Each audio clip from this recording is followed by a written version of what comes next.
నటుడు నరేష్ అయితే ఈ20 పెట్రోల్ని తీవ్రంగా విమర్శించాడు. బీజేపీ నిజంగా మంచి నిర్ణయాలు తీసుకుంటుంది. కానీ ఇది పర్యావరణం కోసమని వెంటనే తీసుకున్నటువంటి నిర్ణయం వల్ల ఇప్పుడు చాలామంది బైకర్స్, కార్స్ చాలామంది ఇబ్బంది పడుతున్నారు.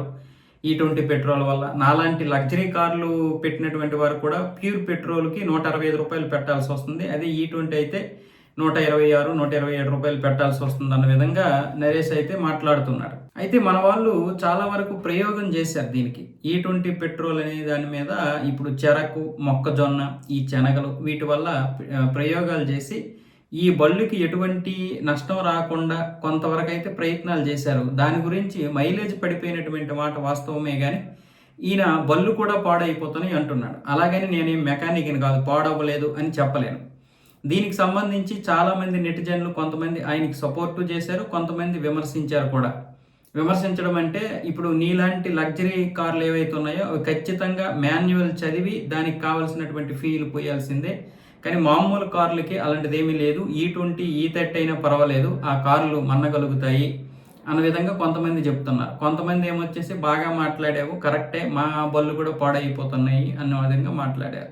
నరేష్ ఏమంటున్నాడంటే ఈ20 పెట్రోల్ వల్ల ఈ బళ్ళు పాడైపోవడం వల్ల చాలా మందికి గుండెపోటు వచ్చేస్తుంది. గుండెపోటు రావడానికి ప్రధాన కారణం ఇప్పుడు ఎంతో ఇష్టంగా కొనుక్కున్నటువంటి 10 లక్షలు, 20 లక్షలు విలువ చేసేటటువంటి బళ్ళు అంటే కార్లు, అలాగే 1,00,000, 2 లక్షలు పెట్టినటువంటి బైకులు, వీటిని కూడా ఇలా పాడు చేసుకుంటే మళ్ళీ దానికి కావాల్సినటువంటి మరమ్మతులు చేయడానికి 35,000, 40,000 రూపాయలు పెట్టాల్సి వస్తుంది. ఈ మధ్య నా ఫ్రెండ్ 3 లక్షల రూపాయలు పెట్టాల్సి వచ్చింది కారుకి. అలాగే అదే సమస్య నా కారుకి కనుక వస్తే 12 లక్షల రూపాయలకి పైగా పెట్టాల్సి ఉంటుంది అన్న విధంగా నరేష్ అయితే మాట్లాడుతున్నాడు. మరి ఇప్పుడు ఇంత డబ్బు అనేది ఏదైతే ఉందో ఈ డబ్బు చాలా వరకు రైతుల అకౌంట్లోకే వెళ్ళింది. దీని మీద చాలా మంది నితిన్ గడ్కరీ మీద కూడా చాలా మంది అలిగేషన్లు చేస్తున్నారు. అసలు పెట్టుబడిదారులు అనేవాళ్ళు మన దేశానికి చెందినటువంటి వారు అయితే ఎవరైతే ఏంటి, అదే ముఖ్యంగా ఇందులో పెట్టుబడులు పెట్టింది కేవలం 10% మాత్రమే. నితిన్ గడ్కరీ వాళ్ళ అబ్బాయి పెట్టింది 10%. మిగతాదంతా మన దేశానికి చెందినటువంటి పెట్టుబడిదారులు పెట్టారు. విదేశాల నుండి వచ్చినటువంటి పెట్టుబడిదారులు పెట్టుబడి వచ్చేసి ఇక్కడ నుంచి డబ్బు తీసుకెళ్ళిపోవడం మనకు సంతోషం. తద్వారా ఇంకా రూపాయి క్షీణిస్తుంది, డాలర్ అనేది పెరుగుతూ ఉంటుంది. అలాగే ఇప్పుడు నరేష్ గారు మాట్లాడిందని నేను వ్యతిరేకించను. మైలేజ్ పడిపోయిన మాట వాస్తవం, అందులో ఎటువంటి సందేహం లేదు. నేను కూడా ఈ20 పెట్రోలే వాడుతున్నాను. మైలేజ్ అయితే పడిపోయింది. నితిన్ గడ్కరీ గారు చెప్తున్న విధంగా 2-3 కిలోమీటర్లు అయితే కాదు కానీ 5-6 కిలోమీటర్లు పడిపోయింది 1 లీటర్కి. అది మాత్రం వాస్తవం. కొంతమందికి ఇంకా ఎక్కువే పడిపోయింది అంటున్నారు. బహుశా అది నిజమైతే అవ్వచ్చు. కానీ ఇప్పటివరకు నా బైక్ ఎటువంటి ప్రమాదము రాలేదు.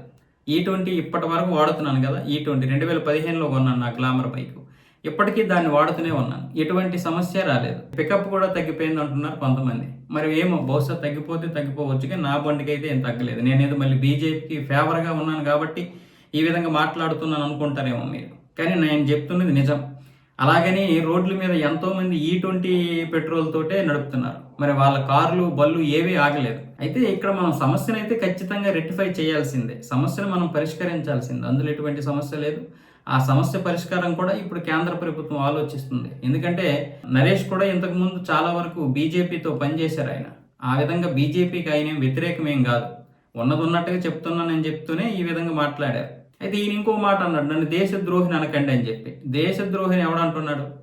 ఇదే మరి ఎక్స్ట్రా అంత బాగా చెప్పి లాస్ట్లో నన్ను దేశద్రోహి అనకండి అంటే బీజేపీని విమర్శిస్తే దేశద్రోహి అంటారంట. దేశద్రోహి అనేవాడిని ఎవరిని అంటారు? ఇక్కడ ఉన్నటువంటి దేశద్రోహ శక్తులకి సపోర్ట్ చేస్తే దేశద్రోహి అంటారు. ఎవడైనా ఇప్పుడు ఉగ్రవాదులకు సపోర్ట్ చేస్తే దేశద్రోహి అంటారా? చైనాకి సపోర్ట్ చేస్తే, చైనాకి సపోర్ట్ చేయడం అంటే భారతదేశం మీద వాళ్ళు చేస్తున్నటువంటి నేరాలు, ఘోరాలకి సపోర్ట్ చేసినప్పుడు మరి దేశద్రోహి అవడా? ఇలాంటి శక్తులకి సపోర్ట్ చేసినప్పుడు దేశద్రోహి అంటాం.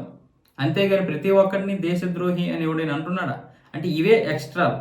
ఈ ఎక్స్ట్రాలే మానుకోవాలి.